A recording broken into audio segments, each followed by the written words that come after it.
A car can be many things. It can be record-breaking, it can be desirable, it can be a technological marvel, and in rare cases it is all of those things. And although they've been around for 100 years or so, very few cars can claim to be a cultural icon. The VW Beetle is one, the Ford Mustang is one, and the Fiat 500 is most certainly one. After getting the entire Italian nation mobile, the 500 enjoyed decades of fame, and thanks to its rebirth in 2007, it cemented its place in the Great Hall of Motoring Icons, even if it might be the smallest of the lot. But even icons need a refresher every now and again, and this year the Fiat 500 has been updated inside and out. And although at first glance those changes aren't that obvious, Fiat will tell you there have been 1,900 enhancements. Typically, the update includes changes to the front and rear of the car. The face of the 500 has redesigned headlights and daytime running lights and other minor detail changes for a more striking look.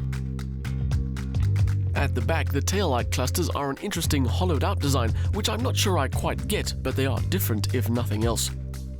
Two things that haven't changed from a styling point of view: it's still as customizable as it's ever been, and it hasn't grown in any way.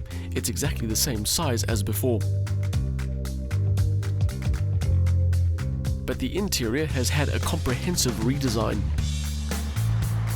There is the familiar 2-in-1 speedo and rev counter combination, but as for the rest, the dashboard, the center console, some of the switchgear, it's all been redesigned.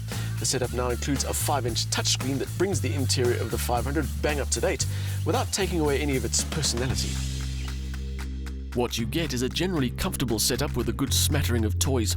I'd say the ergonomics are decent, but given the cozy dimensions of the interior, that's by default rather than design. There is a definite drawback to the driving position though, because the driver's seat isn't height adjustable and the steering wheel isn't reach adjustable. That combination of unadjustability means that not everyone is going to find the ideal setup.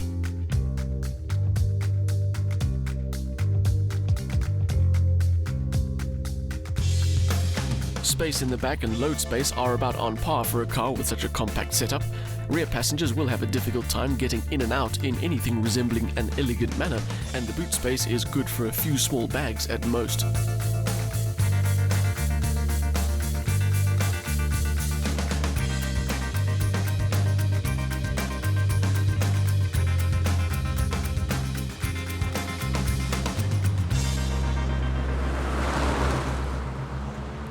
Keeping the 500's tiny footprint was a conscious decision by Fiat when they decided to build the new version, and you can understand that because they wanted to keep it as true to the original as possible.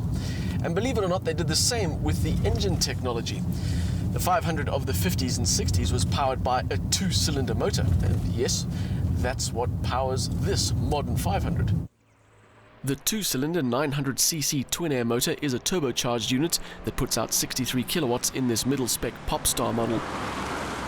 But there is also a 77 kilowatt version available higher up the range. It is unsurprisingly economical, with Fiat claiming a combined cycle fuel consumption figure of just 3.8 litres per 100 k's. Equally unsurprising was that our test figure came in at a little higher than that, at 5.5. We often talk about the sound of a 3-cylinder motor and how it's kind of endearing because it sounds like a small flat 6.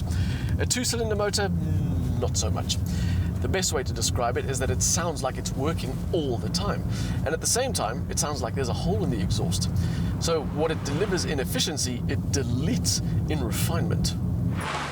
Its road manners are a little less rude. It generally feels confident with good steering, even when getting up to what I suppose is decent pace given the tiny motor. It is an all-round enjoyable setup, or it would be if it weren't for the gearbox. Even if this engine was twice as loud, it wouldn't be half as bad as the gearbox. It's called a dual logic, and basically it changes gears like a manual, but there's no clutch because the clutch is automated. And while that sounds like a good idea, it really isn't. I know they wanted to give this car some retro appeal, but fitting it with a gearbox that feels like something that the Romans built is really not the best option. Leave it to its own devices and you get sudden and definite cuts in power while it does its thing. The other option is to come off the power as you try second guess the timing of its shifts, which never really works because you can never be sure of when that'll happen. Best option is to take it out of automatic mode and change gears yourself. It's still a slow and laborious process, and you still have to deal with what feels like a very odd set of gear ratios, but it's the least irritating of the three options.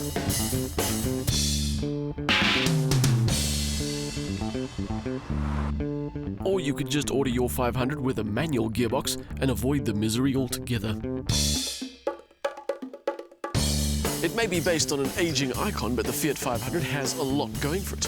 Genuine retro cool, comfortable interior, and a lot of personality.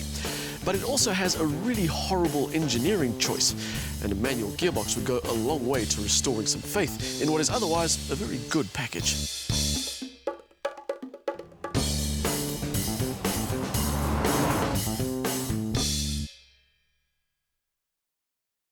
A 2-cylinder 63 kilowatt turbo unit does a good job of shifting the 500 around, but the automated manual gearbox is a horrendous invention. If you avoid that particular technological nightmare, the 500 is a decent city runabout with more character than most. The interior is decently spec too, although some might struggle to find the ideal driving position.